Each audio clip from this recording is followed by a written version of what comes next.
여러분, 오늘 우리가 읽은 이 예레미야 애가는요, 우리가 아는 것처럼 예레미야 선지자가 기록한 성경입니다. 예레미야는요, 일전에 우리가 나눈 것 같이 남유다의 선지자예요. 남유다의 선지자인데 요시야 왕 때부터 남유다의 마지막 왕인 시드기야 왕 때까지 활동한 선지자입니다. 다들 아시겠지만 요시야 왕 때는요, 남유다가 마지막으로 반짝하던 시기였습니다. 요시야가 선왕이었거든요. 그래서 하나님을 섬기고 잘 섬기고 마지막으로 어떤 하나님의 백성으로서의 면모를 보였던 때가 요시야 왕 때입니다.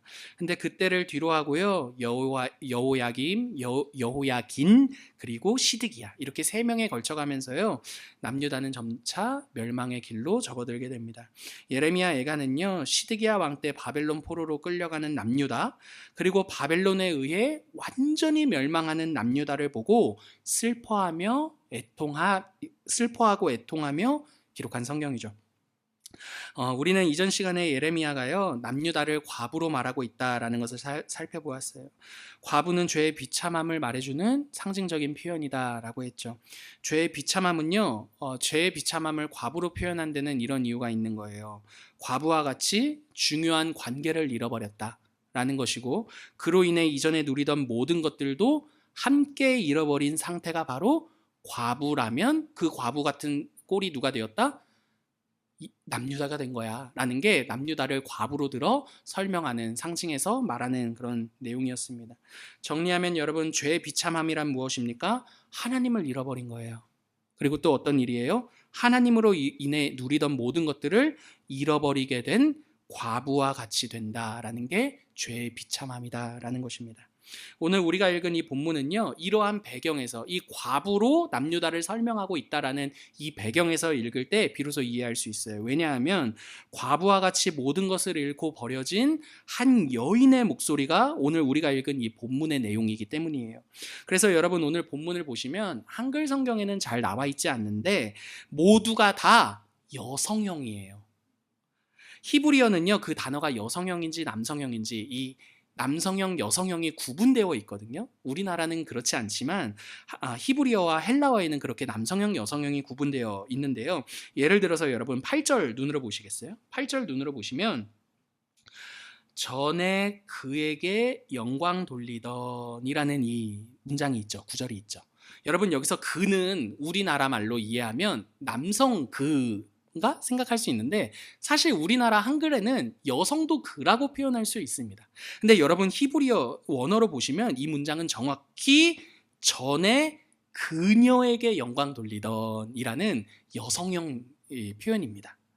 그리고 11절에 보시면 나는 비쳐나오니 라고 되어 있죠. 마지막에. 그때 나도 여성형 나입니다. 그러니까 이해가 되시겠어요? 여러분, 이렇게 버려진 여인, 그 과부의 이미지로, 버려진 여인의 이미지로 그려진 본문이라는 거예요. 여러분, 오늘 우리가 읽은 본문은 이렇게 버려진 한 여인의 이미지로 그리고 있는데 크게 두 부분으로 나눌 수 있습니다. 먼저는요, 8절부터 11절까지 남유다의 상황을 예루살렘을 들어 설명하고 있어요. 예루살렘 역시도 여성형 명사예요, 여러분. 과부와 같은 남유다의 상황을 예루살렘을 들어 설명하고 있다는 거예요. 그리고 두 번째 부분 11절부터 17절까지인데요. 남유다와 예루살렘을 의인화해서 나라고 표현을 하고 있어요. 나라고. 이 여기서의 나도 누구라고요? 여성형 명사로 나예요. 나. 그러니까 정리하면 여러분, 오늘 본문은요, 버려진 과부와 같은 남유다가요, 자신의 상황을 예루살렘과 나로 의인화해서 말하는 장면이다라는 거예요. 여러분, 이렇게 오늘 본문은요, 남유다가 처해 있는 이 비참함을요, 좁혀서, 남유다라는 좀 큰 틀에서 좁혀서 예루살렘으로 말하고 있고, 그보다 더 좁혀서 누구로 말하고 있어요? 나라고 말하고 있다라는 거예요. 여러분, 여기까지 내용 잘 따라오셨죠? 잘 따라오셔야 돼요. 그러니까 지금 오늘 본문이 두 부분으로 되어 있는데, 남유다가 자신을 예루살렘으로 들어 버려진 과부로 첫 번째 장면에 설명했다면, 이어서 예루살렘을 들어 설명하고 있고, 또 이어서 또 더 좁혀서 나를 들어 설명하고 있다라는 거예요. 그렇다면 여러분, 한번 보세요. 오늘 본문이 죄의 비참함, 죄에 대해서 말을 하는 데 있어서 남유다의 이야기로 시작해서 오늘 본문을 보니까 더 좁혀서 예루살렘의 이야기로 하고 있고, 또 더 좁혀서 나의 이야기로, 이렇게 점점 좁혀서 말하는 이유가 무엇이냐라는 것이죠. 그러니까 여러분, 죄를 설명하는 데 있어서 지금 예레미야가요, 남유다로 크게 한번 말했어요. 그 다음에 더 좁혀서 예루살렘으로 말했어요. 근데 더 좁혀서 나까지 좁혀가지고 말하고 있다라는 것이죠. 왜 이렇게 말하느냐 하냐면, 죄라는 것은요, 여러분, 나만의 이야기도 아니고 너희만의 이야기도 아니라 우리와 나의 이야기이기 때문입니다. 여러분, 이 말이 무슨 말이냐 하냐면, 여러분, 죄라는 것은요, 남유다의 이야기임과 동시에 예루살렘의 이야기도 됨과 동시에 또 무엇의 이야기도 돼요? 나의 이야기도 된다라는 것이죠. 여러분, 이처럼 죄라는 것은요, 우리면서도 나라는 보편성을 가지고 있다라는 게, 오늘 본문이 남유다로부터 시작한 그 내용을 예루살렘과 나로 축소해 가면서 계속해서 말하고 있는 의미다라는 거예요. 여러분, 기독교 신앙은요, 누군가를 향해서만 죄가 있다고 말하는 종교가 절대로 아닙니다. 죄란 여러분, 이렇게 우리 모두에게 보편적인 내용이다라는 거예요. 누군가는요, 여러분, 이 얘기를 듣고요, 무슨 말이야, 나는 죄가 없어 라고 말할 수도 있을 것입니다. 그만큼 착하게 사는 사람이라고 생각할수록 죄라는 말은요, 받아들이기가 쉬운 말이 아니라는 거예요. 그러나 여러분, 여기서의 죄는요, 앞선 본문이 우리들에게 말해주듯이 잃어버린 관계를 의미합니다. 과부와 같은 그 상태, 과부와 같이 남편을 잃어 중요한 관계를 잃은 그 상태, 여러분, 그게 성경이 말하는 죄와 죄인의 상태다라는 거예요. 죄라는 것은요, 성경이 말하는 죄는요, 단순히 너 거짓말 했어 안 했어, 너 도둑질 했어 안 했어, 여러분, 이런 것들이 아니라는 것입니다. 성경은 우리가 아주 중요한 관계를 잃어버린 상태다라고 말하고, 그게 바로 우리 스스로 극복할 수 없는 무엇이다? 죄라고 말한다라는 거예요. 때문에 여러분, 우리가 죄인이라는 것을 아는 것은요, 어떠한 면에서 복음이라고 생각해 볼 수가 있어요. 왜냐하면 우리가 죄인이라는 것을 아는 것은요, 스스로 극복할 수 없는 이 일을 극복할 수 있게 해주는 시작점이 되기 때문입니다. 예를 들어 볼게요. 여러분, 부모를 잃은 아이가요, 가장 먼저 인정해야 될 일이 있어요. 부모를 찾으려면, 부모를 잃어버린 아이가 가장 먼저 인정해야 될 일이 있어요. 무엇입니까, 여러분? 내가 부모를 잃어버린 고아가 되었다라는 것을 인정하는 것이죠. 그래야 비로소 부모를 찾을 수 있기 때문입니다. 그 뒤에 만약에 너의 부모를 찾았다라는 소식을 듣는다면 그것은 그 무엇보다도 기쁜 소식이고 좋은 소식이 될 것입니다. 여러분, 이와 마찬가지로 우리가 죄인이다라는 것은요, 우리가 잃어버린 관계를 찾을 수 있는 전제가 되기 때문에 복음이 될 수 있다라는 거예요. 우리가 관계를 잃어버린 고아다라는 그 사실을 직면하는 게 바로 나는 죄인입니다라는 말의 의미다라는 것이죠. 때문에 우리가 죄인이라는 것을 아는 일은요, 우리를 코너로 몰아세워서요, 너 죄인이잖아, 너 죄지었잖아, 이렇게 우리를 곤란하게 만들기 위해서 성경이 우리를 향해 우리는 죄인이야, 이 죄라는 것은 우리 모두의 이야기야, 여러분, 이렇게 곤란하게 만들려는 것이 아니라요, 우리가 잃어버린 관계를 찾기 위한 시작점이라는 것을 생각해 볼 수가 있다라는 거죠. 여러분, 우리는요, 흔히 내가 죄인이라는 이 사실을요, 단번에 인정한다라는 게 결코 쉽지 않습니다. 근데 여러분, 오늘 본문은요, 그럼에도 불구하고 우리 스스로가 죄인이다라는 것을 인정하는 때가 있다라고 말해주는데, 결론부터 말씀드리자면 잃어버린 관계의 비참함을 마주하게 되잖아요. 우리가 잃어버린 관계로 인해 어떤 삶의 비참함을 직면하게 되잖아요. 그때 비로소 우리가 죄인이라는 것을 인정하게 된다라는 거예요. 여러분, 오늘 본문을 보시면요, 예레미야는요, 예루살렘을 통해 하나님과 잃어버린 관계를 적나라하게 설명하고 있어요. 자신이 처한 비참함이 무엇인지를 말해주고 있다라는 거예요. 8절을 그래서 눈으로 보시면은 자신의 벗었음을 인식하고 있고, 그죠? 관계를 잃어버린 내 상태가 빨가벗김 당한 것과 같다라고 말하는 거죠. 그리고 9절을 보시면 자신의 낮아짐을 말하고 있고 알고 있다라고 말하고 있고, 10절을 보시면 대적들로부터 속수무책인 자신의 상태에 대해서 직면했다라고 말합니다. 그리고 최종적으로 11절에 결론적으로 이렇게 말하는 거예요. 한번 보세요. 나는 비쳐나오니 여호와여 나를 돌보시옵소서라고 말이죠. 사랑하는 여러분, 우리가 죄인이라는 것을 안다라는 건요, 내가 얼마나 많은 죄를 지었느냐가 아니라요, 잃어버린 관계의 비참함을 직면하게 될 때입니다. 여러분, 잃어버린 관계의 비참함을 통해서요, 내가 얼마나 아무것도 아닌 존재라는 것을 알게 될 때 우리는 비로소 내가 죄인이라는 것을 인정하게 된다라는 거예요. 여러분, 그러니까 아무리 도덕적으로 네가 얼마나 죄를 지었는지를 막 증명해서 죄인인 거를 막 드러내면 더 열만 받습니다. 막 나 죄 없는데 막 이렇게 되는 거예요. 여러분, 그게 아니라요, 잃어버린 관계 속에 우리가 얼마나 형편없고 연약한 존재로 살아가는지를 마주하게 되는 거. 여러분, 거기서 성경이 말하는 죄인이라는 의미가 드러나게 된다라는 것이죠. 근데 여러분, 이러한 내용, 성경은요, 우리가 죄인이라는 것과 죄를 인정하는 것이 복음의 시작이라고 말하지만 세상의 일반은 이와는 전혀 다른 이야기를 한다라는 거죠. 여러분, 우리가 사는 세상의 일반은요, 이렇게 말해요. 너가 얼마나 소중한 존재이고 너가 얼마나 대단한 존재인지를 알라, 인식하라 라고 말이죠. 여러분, 저는 이 말에 동의합니다. 맞는 말이라고 생각해요. 저는 사람이라는 존재가요, 굉장히 대단하고 그 모습 그대로 얼마나 가치 있는 존재인지 저도 동의합니다. 성경에서도요, 여러분, 특별히 사람만이 하나님의 모양과 하나님의 형상대로 창조되었다라고 말하고 있기 때문에 사람은 그 존재 자체로서 이미 소중하고 대단한 존재입니다. 다른 피조물들과는요, 비교할 수 없을 정도로 특출난 존재다라는 거예요. 그런데 여러분, 이 말은요, 그렇기 때문에 모든 사람의 인생에 문제가 없다라는 말은 아닙니다. 그렇게 존귀한 존재인 사람이 그 존귀함과는 반대로 생각할 수 없을 정도로의 문제를 갖게 된 이유가 무엇인지를 고민해 봐야 돼 라는 게 바로 기독교가 말하는 죄인이라는 의미라는 거예요. 그래, 사람 존귀해, 대단해, 맞아, 너희 말 맞아. 근데 왜 그렇게 존귀하고 대단한 그 사람이, 그렇게 존재만으로도 존중받아야 할 그 사람이 왜 그럼에도 불구하고 그렇게 인생에 커다란 문제를 일으키고 커다란 문제를 만나며 커다란 문제 가운데 살아가는 거지? 그 질문을 던져보라는 게 기독교가 말하는 죄인의 의미라는 것이죠. 여러분, 사람은 정말로 소중하고 대단한 존재입니다. 근데 생각해 보십시오. 그런데 왜 우리가 사는 이 세상 속에서요, 그렇게 소중하고 대단한 존재가 숱한 문제들을 마주하고 만들어내느냐라는 것이죠. 여러분, 저는 세상의 일반에서는 사람의 대단함을 강조하고 위대함을 강조하지만 진짜 현실에서 사람이 가지고 있는 한계에 대해서는 외면하는 것 같아서 여러분, 저는 이 점이 매우 애석하기만 합니다. 여러분, 이러한 면에서 기독교 신앙은요, 굉장히 현실적인 종교인 거죠. 왜 그렇습니까?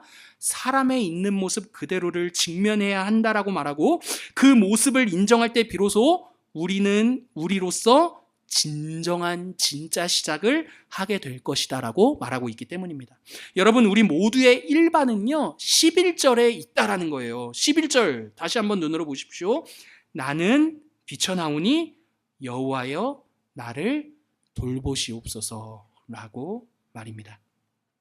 여러분, 이렇게 우리가 죄인이라는 것을 마주하게 될 때요, 우리가 눈을 들어 바라보게 되는 대상이 있어요. 대상이 있다라고 오늘 본문이 말해줘요. 누구입니까? 바로 하나님이라는 거죠. 그래서 11절을 보시면요, 자신의 비천함을 말함과 동시에 누구를 부르고 있습니까? 하나님, 여호와 하나님을 부르고 있죠. 내가 비천한 상태를 알게 되는 것만큼 하나님을 찾는다라는 거예요. 그래서 여러분, 칼빈이라는 사람, 칼빈 다 아시죠? 칼빈이라는 이 유명한 사람이 무슨 말을 했느냐 하냐면, 내가 누구인지를 아는 만큼 하나님을 압니다. 그리고 하나님을 아는 만큼 내가 누구인지를 알 수 있습니다. 그런 유명한 말을 해요. 여러분, 우리가 죄인이라는 것을 알게 될 때 우리의 눈은 누구를 향하게 됩니까? 하나님을 향하게 된다라는 거죠. 우리가 고아라는 사실을 알아야지 그때 비로소 부모를 찾는 것과 마찬가지다라는 것입니다. 여러분, 아마도 이 자리에는요, 우리 모두가 우리는 죄인이야 라는 이 인정을 하는 모든 분들이 앉아 계실 것이라고 생각합니다. 더 나아가 우리의 죄를 해결하시고 구원을 베푸신 하나님을 믿는다, 이 고백을 하는 사람들이 이 자리에 앉아 계신 여러분들이라고 생각합니다. 때문에 여러분, 오늘 이 설교를 들으면서요, 나는 내가 죄인인 걸 알아. 근데 그 사람은 몰라. 여러분, 이렇게 적용할 수 있을 것 같아요.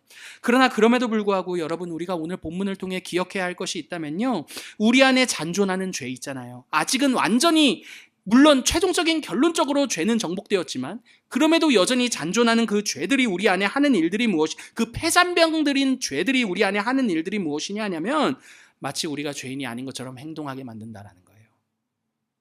여러분, 죄인인 것은 인정하지만 마치 우리가 죄인이 아닌 것처럼 행동하게 만드는 게 그 영원한 궁극적인 패배를 당한 그 우리 안에 잔존하는 패잔병인 그 죄들이 우리 가운데 하는 일들이라는 것이죠. 그 증거가 무엇입니까, 여러분?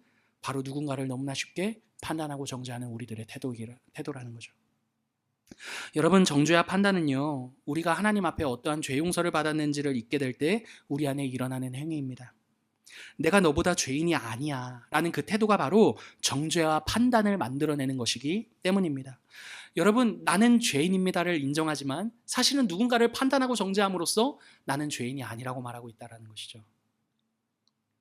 여러분, 보통 이러한 정죄와 판단은요, 내가 잘하는 것 가지고 합니다. 예를 들어 볼까요? 인사를 잘하는 사람 있잖아요. 인사를 잘하는 분들은요, 인사를 못하는 분들 보고 정죄합니다. 아유, 저 사람 왜 이렇게 인사성이 없어? 여러분, 무엇인가를 잘하면 내가 잘하는 그것 가지고 정죄하고 판단하게 돼 있어요. 그 분야에선 내가 흠이 없다라고 생각하고 있거든요. 여러분, 만약에 청소 잘하는 사람이 있다라고 생각해 보십시오. 아니, 교회에 이런 게 떨어져 있으면 좀 주워야지. 저 양반은 이거 보고서도 줍지 않고 그냥 지나가더라. 무슨 말인지 아시겠어요?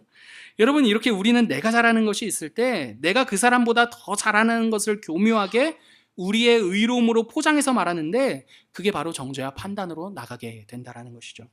그러나 여러분, 이렇게 내가 남들보다 더 잘하는 거, 내 의로움을 가지고 누군가를 판단하고 비난하는 것은요, 마치 우리가 무엇이 아닌 것처럼, 죄인이 아닌 것처럼 행동하는 것입니다. 여러분, 물론 우리는요, 용서받은 죄인, 용서받은 의인입니다. 그러나 여러분, 이 의인이라는 이 말이요, 누군가를 판단하고 비난해도 된다라는 의인이라는 의미는 아니라는 것 모두가 아시겠죠.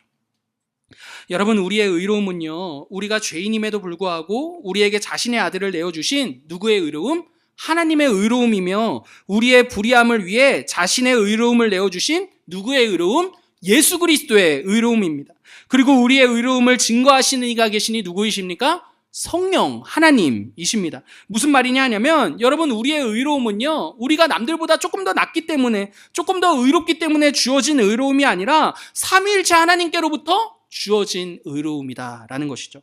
그래서 여러분, 건강한 의인으로 사는 길은요, 내가 얼마나 죄인인지를 아는 것과 또 동시에 그럼에도 불구하고 죄인인 내가 얼마나 하나님께로부터 큰 사랑을 받은 존재인가, 여러분, 이 두 가지 내용을 아는 것입니다. 여러분, 그게 건강한 의인으로 사는 길이라는 거예요. 이 두 가지 알미 일어나는 장면이 바로 예수 그리스도의 십자가입니다. 사랑하는 성도 여러분, 예수님은요, 하나님이십니다. 그 하나님이 죽으셨어야 할 만큼 우리의 죄는 상상할 수 없을 정도의 죄였습니다. 그런데 여러분, 우리 중에 누가 감히 누구를 향해 내가 너보다 낫다라고 말할 수 있겠습니까? 그런데 동시에 여러분, 우리는 그렇게 큰 죄인임에도 불구하고, 하나님이 죽으셨어야만 할 그러한 죄인임에도 불구하고요, 하나님이 죽으실 정도로 사랑하신 사람들입니다. 여러분, 누가 그렇게 큰 죄인, 하나님이 죽으셔야만 할 정도의 죄인을 누가 그렇게까지 죽어가면서 사랑할 수 있겠느냐라는 것이죠. 여러분, 우리 모두는요, 그렇게 또 큰 사랑을 받은 사람들이다라는 거죠.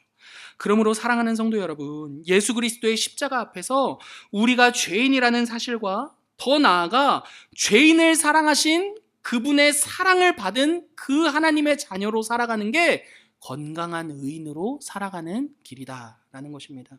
우리가 얼마나 큰 용납을 받은 죄인인지, 그리고 더불어 그분의 의로움으로 사는 의인인지, 이 사실을 기억해야 한다라는 것이죠. 여러분, 말씀을 마치겠습니다. 여러분, 하나님께서요, 죄인인 우리를 위해 자신의 아들을 내어주셨습니다.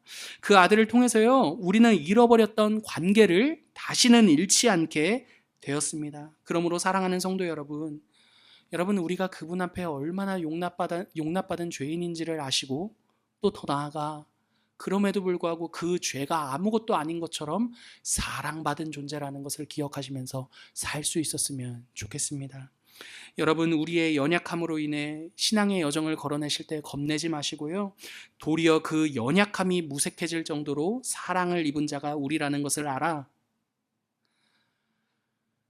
어설픈 우리의 의로움으로 누군가를 판단하고 정죄하며 사는 것이 아니라, 우리는 당신의 은혜가 아니면 살 수 없는 사람들입니다 라는 이 보편적인 우리의 상태를 기억하며 그렇지 못한 이를 긍휼히 여기며 그분의 사랑 앞에 함께 초대하여 믿음의 여정을 살아내시는 저와 여러분 되기를 간절히 기도합니다.